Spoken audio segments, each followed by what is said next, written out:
Hello friends, it is Meenal Verma and today we are going to learn very important tables with respect to GPAT and NIPER exams. So I have made an approach in order to get you some of the very important tables. So let's begin a video. And before starting the video, I request you to subscribe my channel and press the bell icon for further notification. And if you like my video, then it is also very good for me. And then so let's begin with the video, and I have collected these important tables from Essentials of Medical Pharmacology KD Tripathi, and these tables are from the first unit, that is General Pharmacology. So when you are done with these tables, you are easily able to answer important questions in exam. Like if you are given the tables, then direct answering by you is possible. So if we are talking about the first table that is plasma protein binding. अब मैंने इस video की एक already टिक बना रखी है. जैसे acidic drugs albumin से बाइंड होती है और basic drugs alpha 1 acid glycoprotein से बाइंड होती है. तो ये ऑलरेडी मैंने एक वीडियो बना रखी है, उसमें आप चेक कर लीजिएगा. जैसे मैंने बारबेक्यू स्टफ्टोफैन ये मैंने एल्बुमिन के लिए बनाया है, और ऐसे ही अल्फा 1 एसिड ग्लाइकोप्रोटीन के लिए भी एक ट्रिक बनाई है जो आप प्रीवियस वीडियो में देख सकते हैं. नेक्स्ट अगर बात करें तो plasma protein binding resulting accumulation. अब होता क्या है, कई बार ड्रग्स एक्यूमुलेट हो जाती है स्पेसिफिक पोर्शन में, क्योंकि वहाँ उनका कॉन्सेंट्रेशन ज़्यादा हो गया है प्लाज्मा प्रोटीन बाइंडिंग के कारण. इसीलिए वो ड्रग्स वहाँ पर टॉक्सिसिटी प्रोड्यूस कर सकती है. फॉर एग्जांपल लीवर के अंदर क्लोरोक्विन और टेट्रासाइक्लिन इमेटिन और डिगॉक्सिन बाइंड हो जाती है, और बोन एंड टीथ में tetracyclines heavy metals and bisphosphonate bind हो जाती है, और यहाँ इन टिश्यूज़ में ये कॉन्सेंट्रेट हो जाने के कारण टॉक्सिसिटी क्रिएट करती है. So you have to learn all these drugs as well as specific site जहाँ जाके वो बाइंड हो रही हैं और वहाँ एक्यूमुलेट हो रही हैं. Next is pharmacokinetics. यहाँ एक्टिव ड्रग भी दी है और एक्टिव मेटाबोलाइट भी. जब डायजेपम हम देते हैं तो वो एक्टिव फॉर्म में तो एक्टिव है ही, उसके अलावा जब उसका मेटाबॉलिज्म में हो जाता है उसके बाद भी वो एक्टिव मेटाबोलाइट प्रोड्यूस करती है. मतलब उसका मेटाबोलाइट प्रोडक्ट भी एक्टिविटी पर शो करता है. इसे ही हमें डिजिटॉक्सिन का डिगॉक्सिन है, स्पाइरोनोलेक्टोन का कैनरिनॉन है. पहले भी 2-3 बार एग्जाम में आ चुका है, स्पाइरोनोलेक्टोन का कैनरिनॉन है. So you have to remember all these fastly, and if you are learning each of these table regularly ना, I am sure you will get all the answers from the table if they are asked in the question. Next is activation of inactive drug. So here it is given pro drugs दी हैं जो कि active form में convert हो जाती है after metabolising in a body.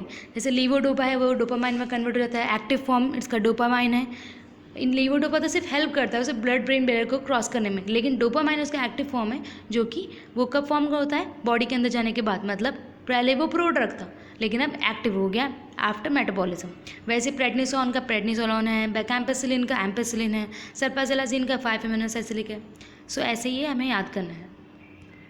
Next is enzyme inhibitors. अब कुछ drugs ऐसी होती हैं जो कि स्पेसिफिक एंजाइम को इनिबिट करती हैं ताकि वो एक्शन या तो बढ़ा सके या कम कर सके. जैसे these drugs are inhibiting CYP3A4, CYP2D1 and many more enzymes. अब इन सब एंजाइम्स को अगर हम इनिबिट करेंगे तो हो सकता है हमारे ड्रग्स का अदर इफेक्ट इंक्रीज़ हो या डिक्रीज़ हो. तो डिपेंड करता है हर एक ड्रग की स्पेसिफिक कैरेक्टरिस्टिक्स. तो हमें अगर हमें डायरेक्ट क्वेश्चन क्या आएगा, which of the following is enzyme inhibitors, and sometimes it is asked with the following is enzyme inducer except. तो इसलिए इंपॉर्टेंट है कि अगर हम ये सारे ड्रग्स का नाम याद रखें. Next is extent of first pass metabolism of drug. अब क्या होता है कि जैसे ही हम कोई ड्रग लेते हैं तो वो हमारे स्टमक तक जाती है और फिर उसका मेटाबॉलिज्म स्टार्ट हो जाता है. जैसे कि हमारे बाकी फूड का होता है वैसे ड्रग्स का भी मेटाबॉलिज्म होता है. तो इसीलिए हमें कुछ ड्रग्स को अवॉइड करना पड़ता है कि हम ओरली ना लें, क्योंकि वो बॉडी में जाने के बाद डिग्रेड हो जाएगी और एक्शन जो हमें डिज़ायर्ड था वो नहीं मिल पाएगा. इसीलिए कई बार ऐसा होता है ड्रग्स हमें इनिबिट करते हैं कि हम नहीं लें ओरली. जैसे आइसोपिनालिन है, लिडोकेन है, हाइड्रोकॉर्टिसोन, टेस्टोस्टेरोन, इनको हम ओरली लेना पसंद नहीं करते क्योंकि extent of first pass metabolism बहुत ज़्यादा है. या हम कर सकते हैं कि इनका डोज बढ़ा दें. अगर हम इनका हाई कॉन्सेंट्रेशन में लेंगे तो ये इफ़ेक्ट करेंगी कुछ एक्सटेंट तक, और क्योंकि इनका मेटाबॉलिज्म हो गया है इसलिए हाई कॉन्सेंट्रेशन अवेलेबल होने के कारण ही एक्टिव हुआ. Next is half life of some drugs like aspirin 4-hour T half, penicillin G का 30 minutes and many more. So you have to learn specific T half for specific drug. Some of these are only given over here. Next is competitive enzyme inhibitors. अब competitive enzyme क्या करते हैं, specific enzyme पे जाके bind होते हैं और उसके साथ कंपटीशन करते हैं ताकि वो एंजाइम को इनिबिट भी कर देते हैं और एक्टिविटी भी परफॉर्म रहती है। जैसे फाइजोस्टिग्मिन नियोस्टिग्मिन कोलिन स्टेज पे ही जाएगा, वहीं पर कंपटीशन करेगा और अगर इसका कॉन्सेंट्रेशन ज़्यादा है तो वहाँ पर वो इफेक्ट प्रोड्यूस करेगा। अगर एंजाइम इनिबिट हो जाएगा तो एक्शन हो जाएगा, मतलब हम एसिटाइलकोलिन को इनिबिट कर देंगे हाइड्रोलिसिस होने से और हमें जो एक्टिविटी चाहिए एसिटाइलकोलिन के कारण वो मिल जाएगी। वैसे कार्बिडोपा बेंजोराइड है। अब क्या होता है कि डोपा डिकार्बोक्सिलेज लीवर डोपा को मेटाबोलाइज कर देता है। अगर हम ये एंजाइम को इनिबिट कर देते हैं हमारे पास कॉम्पिटिटिव इनिबिटर कौन सा है, कार्बिडोपा एंड बेंजोराइड। ये अगर डोपा डिकार्बोक्सिलेज एंजाइम को इनिबिट कर देंगे तो लीवर डोपा हमारे पास ज़्यादा मिलेगी और ये ज़्यादा ईजिली ब्लड ब्रेन बैरियर को क्रॉस करके डोपामाइन में कन्वर्ट हो जाएगी और हमें एक्शन प्रोड्यूस करेगी। वैसे ही हमें ये सबका याद रखना है। यूजुअली पहले क्वेश्चन आ चुके हैं कि 5-अल्फा रिडक्टेज इनिबिटर कौन है, तो फिनास्टेरेट। एरोमेटेज इनिबिटर्स कौन है, letrozole, anastrozole, exemestane and many more. So you to learn specific enzyme and specific drug for it. Next is non competitive enzyme inhibitors. इसके अंदर भी एग्जाम्पल है और ये क्या है, हमें डायरेक्ट मैकेनिज्म ऑफ एक्शन भी याद करा देती है ड्रग का। इसलिए अगर शॉर्ट में पूछा जाए तो हम इजीली उन्हें आंसर कर सकते हैं। जैसे ओमेप्राजोल H+K+ ATPase से एक्ट होती है, डिगोक्सिन है Na+K+ ATPase से एक्ट होती है, प्रोपेलथायोरेसिल है, पेरोक्सीडेज एंजाइम को इनिबिट करते हैं। So you will get to learn the mechanism of action in one line also. Next is G protein couple receptor. अब मैंने इसकी भी एक पहले ही वीडियो बना रखी है जहाँ मैंने एक्सप्लेन कर रखा है GQ, GS और GI कैसे एक्ट करता है। So you can see that video in order to learn all the action how GQ, GI, GS work. And many times question is asked like which of the following drug act through GS receptor, that is alpha 2 adrenergic, that is 5-HT, and which of the following is a mechanism of action of GABA B, that is it act through GI and G0. So you have to learn this. Next is major functional pathways of GPCR transduction. So this table is quite lengthy, you might get confused in it, but if you're learning this regularly I am sure you will get this. So like adenylyl साइक्लेज का CAMP कौन increase करता है, तो B है, एडनर्जिक B है, H2 है, D1 है, FSLH है। डिक्रीज़ कौन करता है, alpha 2 M2 D2। IPC DAG से कौन एक्ट करता है, alpha 1 H1 M1 M3। Calcium को इंक्रीज़ कौन करता है, चैनल रेगुलेशन के थ्रू, बीटा 1 हार्ट और स्केलेटल मसल पे। कैल्शियम को डिक्रीज़ कौन करता है, गाबा B है, ओपियोइड कापा रिसेप्टर है। देन कापा पोटेशियम को इंक्रीज़ कौन करता है, alpha 2 M2 D2। So this we have to learn each of this. Next is combined effect. अब कंबाइंड इफेक्ट क्या होता है, जब हमने एस्पिरिन अलग दी और पैरासिटामोल अलग दी तो इफेक्ट प्रोड्यूस हुआ, लेकिन जब हम इनका कॉम्बिनेशन दे रहे हैं, एस्पिरिन पैरासिटामोल दोनों साथ में दे रहे हैं, तो हमें ज़्यादा इफेक्टिव रिजल्ट प्रोड्यूस हुआ। जैसे एनाल्जेसिक एंटीबायोटिक तो है ही, लेकिन हमें इफेक्ट इंक्रीज़ हो गया, फास्ट हो गया हमारा एक्शन। वैसे हमें सारी ड्रग्स याद करनी है। और सिनर्जिज्म की बात करें तो जब हमने एसिटाइलकोलिन फाइजोस्टिग्मिन साथ में दी तो इनका एक लेवल अप हमें रिजल्ट मिला है, जैसे 1+1 से 2 हो गया है, हमें मतलब एक्स्ट्रा रिजल्ट मिला है। एक्स्ट्रा रिजल्ट से हम समझ सकते हैं कि ड्रग ऑफ एक्शन बहुत बढ़ गया है। सिनर्जिज्म कंबाइंड से ज़्यादा है synergism. So these are important. Like sulfamethoxazole और ट्राइमेथामिन का कॉम्बिनेशन देंगे तो सीक्वेंशियल ब्लॉक हो जाएगा। इनारप्रिल प्लस हाइड्रोक्लोरोथियाज़ाइड देंगे तो हम हाइपरटेंशन बहुत इजीली कंट्रोल कर पाएंगे। टायरामिन और मायो इनहिबिटर्स वो इंक्रीज़ कर देते हैं कैटेकोलामाइन स्टोर को। So this is important table. Next is drugs to be avoided in G6PD deficiency. So for this table also I have prepared a trick, that is mass and mug. For using this mass and mug you have to check the previous video and you will get it easily. It is quite easy trick. So check out this one.